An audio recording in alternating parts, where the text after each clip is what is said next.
టీంతో ముందుకు వస్తూ ఉన్నది.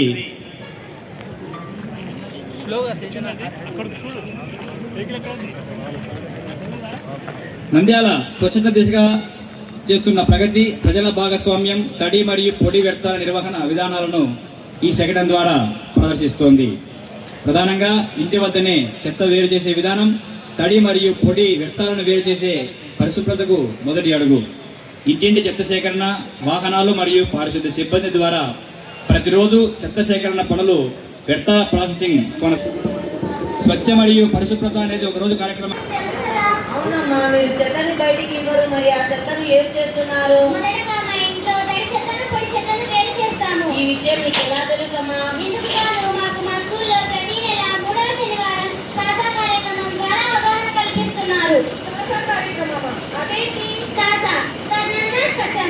ఈ సాధన కార్యక్రమంలో మన గౌరవ ముఖ్యమంత్రి వర్యులు శ్రీ నారా చంద్రబాబు నాయుడు గారు 2025 జనవరి 17వ తేదీన ప్రతిష్టాత్మకంగా ప్రారంభించారు.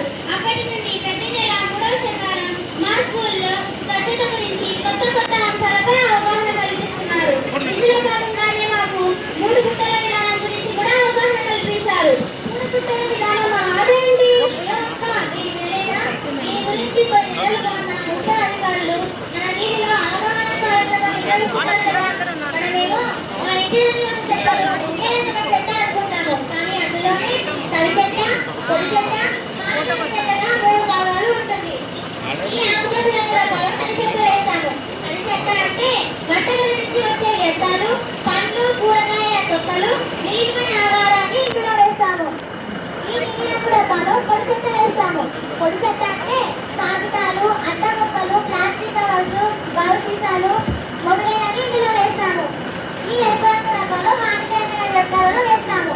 హానికరమైనది అంటే పర్యావరణానికి గాను మన మనుషుల ఆరోగ్యానికి హాని కలిగించే వ్యర్థాలను అందులో వేస్తాము. చెత్త బయటికి ఇవ్వమన్నారు కదా, మరి ఆ చెత్తని ఏం చేస్తున్నారు? వీటిలో మేము తడి చెత్తను ఎరువుగా మార్చి ఆ వేరుకైన మొక్కలకు ఎరువుగా వేసి పూలు, పండ్లు, ఆకుకూరలు పండిస్తున్నాము. పొడి చెత్తలో బాటిల్ కవర్స్, అట్ట ముక్కలు, కాగితాలు ఇలా విధిగా పోగు చేసి 15 రోజులకు లేదా 20 రోజులకు ఒకసారి ఇంటి వద్దకు వచ్చే గుడ్డలి వ్యాపారస్తులకు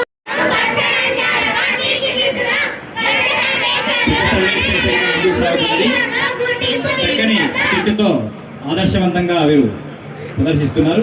తదుపరి జై సత్యనేంద్ర, జై సత్యనేంద్ర.